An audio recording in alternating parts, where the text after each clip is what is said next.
bu dünya degan müminninki do'zaxi, kafirning jannati.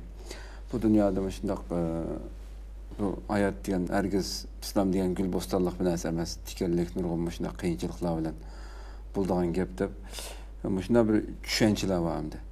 Buni masalan hayotdan tayyiba bu xotirjam, hamma narsasi farovon shaklda yashash hayoti bilan bu ikkisini qanday tushunish kerak? Bu dunyo mu'minninki do'zax emas. Yo'q, turmusi emas. Alloh taolo ato qilgan buyuk bir ne'mat inson.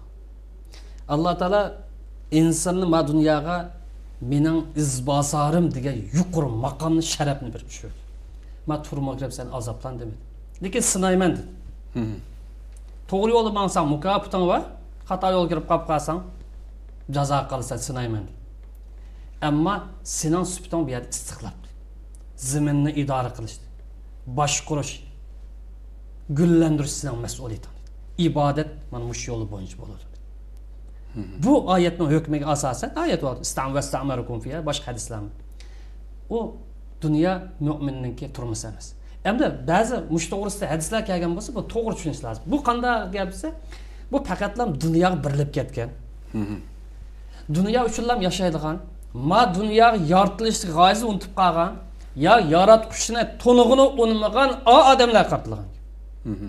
Qandaqdir bu yerda bir inson Robbini to'nigan bo'lsa, dinini bir butun tushunib, kuchidan yetishcha tatbiqlab mang'ayotgan bo'lsa, shaxsiy va ijtimoiy hayotida u har qancha millioner, milliarder bo'lib yashagan bo'lsin, yoki kunlarning birida bir sulton, podsho bo'lib yashagan bo'lsin, agar to'g'ri yo'l bilan ish qilgan bo'lsa, pulni haloldan tap, halolda sarf qilib ishlatgan bo'lsa, uning hisobot oson. Qandaqdir ba'zi hadislar deyilgandek, boyninki jannat kirmigi xuddi to'ganing yig'inining to'shkidan kirish ta'siri qildi. U xato yo'ldan topgan, jazonidan pul topgan, haromdan pul topgan, qo'yibsa pul topgan. Qartilgan gap. Hokimlarning o'zi mustabidlik qilgan, zulm qilgan, tajovuz qilgan, o'zining shaxsiy manfaatini qilib qolsa, uning mutatig'ini. Ammo bir inson to'g'ri yo'lda bo'lib qolsa, bu dunyoda xotirjamlik, bayoshatlik, omonlik bo'lib qolsa, bu islomning insoniyatga taqdim qilmoqchi. Islomning nimasi? İnsanı dünya ve ahirette baxt saadetga erishtirish uchun kelgan dedi. Islomni to'nishtirish shu emasmi? Bu baxt saadet faqatlam oxirat qartilmaydi. Ma dunyodami?